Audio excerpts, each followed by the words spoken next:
حضرت انس رضی اللہ تعالیٰ عنہ راوی ہیں کہ 3 شخص آن حضرت صلی اللہ علیہ وسلم کی بیویوں کی خدمت میں حاضر ہوئے تاکہ ان سے آن حضرت صلی اللہ علیہ وسلم کی عبادت کا حال دریافت کریں۔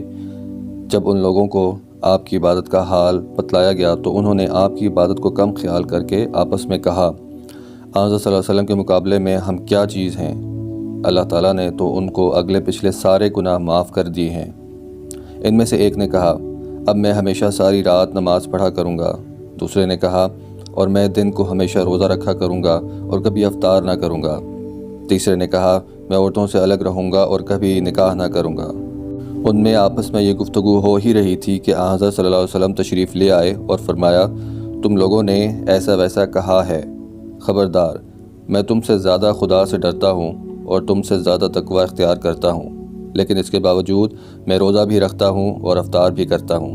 میں رات میں نماز بھی پڑھتا ہوں اور سوتا بھی ہوں اور عورتوں سے نکاح بھی کرتا ہوں۔ یہی میرا طریقہ ہے، لہٰذا جو شخص میرے طریقے سے انحراف کرے گا وہ مجھ سے نہیں، یعنی میری جماعت سے خارج ہے۔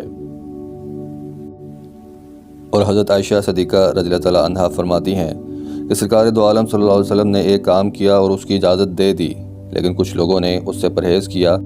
جب آن حضرت صلی اللہ علیہ وسلم کو یہ خبر ملی تو آپ نے خطبہ دیا اور خدا کی حمد و تعریف کے بعد فرمایا، لوگوں کا کیا حال ہے کہ وہ اس چیز سے پرہیز کرتے ہیں جسے میں کرتا ہوں۔ خدا کی قسم، میں اللہ تعالیٰ کی مرضی و نامرضی کو ان سے زیادہ جانتا ہوں اور ان سے زیادہ خدا سے ڈرتا ہوں۔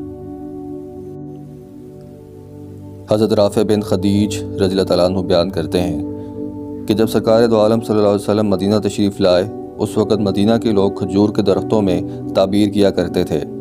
آن حضرت صلی اللہ علیہ وسلم نے یہ دیکھ کر فرمایا، تم یہ کیا کرتے ہو؟ اہل مدینہ نے عرض کیا، ہم ایسا ہی کرتے رہے ہیں۔ آن حضرت صلی اللہ علیہ وسلم نے فرمایا، اگر تم ایسا نہ کرو تو شاید بہتر ہو۔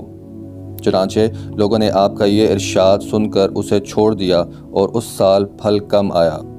راوی کہتے ہیں کہ اس کا تذکرہ آن حضرت صلی اللہ علیہ وسلم سے کیا گیا۔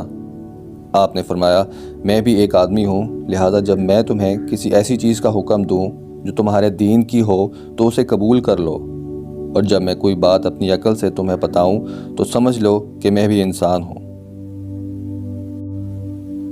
اور حضرت ابو موسیٰ رضی اللہ تعالیٰ عنہ راوی ہیں کہ سرکار دو عالم صلی اللہ علیہ وسلم نے ارشاد فرمایا، میری اور اس چیز کی مثال جسے دیکھ کر خدا نے مجھے بھیجا ہے، یعنی دین و شریعت، اس شخص کسی ہے جو ایک قوم کے پاس آیا اور کہا، اے قوم، میں نے اپنی آنکھوں سے ایک لشکر دیکھا ہے اور میں ننگا یعنی بے غرض ڈرانے والا ہوں، لہذا تم اپنی نجات کو تلاش کرو۔ چنانچہ اس کی قوم کی ایک جماعت نے اس کی فرمانبرداری کی اور راتوں رات آہستہ آہستہ نکل گئی اور نجات پا لی۔ ان میں سے ایک گروہ نے اس کو جھٹلایا اور صبح تک اپنے گھروں میں رہا۔ صبح کو لشکر نے آ کر ان کو پکڑ لیا اور ہلاک کر ڈالا، یہاں تک کہ ان کی جڑیں کھود ڈالیں، یعنی ان کی نسل تک کا خاتمہ کر دیا۔ چنانچہ یہی مثال ہے اس شخص کی جس نے میری فرمانبرداری کی اور جو احکام میں لایا ہوں ان کی پیروی کی، اور اس شخص کی بھی یہی مثال ہے جس نے میری نافرمانی کی اور جو حق بات یعنی دین و شریعت میں لے کر آیا ہوں اس کی تکذیب کی۔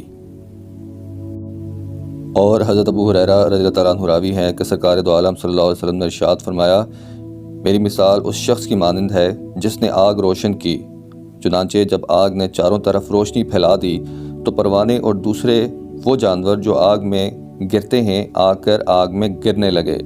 آگ روشن کرنے والے شخص نے ان کو روکنا شروع کیا، لیکن وہ نہیں رکتے بلکہ اس کی کوششوں پر غالب رہتے ہیں اور آگ میں گر پڑتے ہیں۔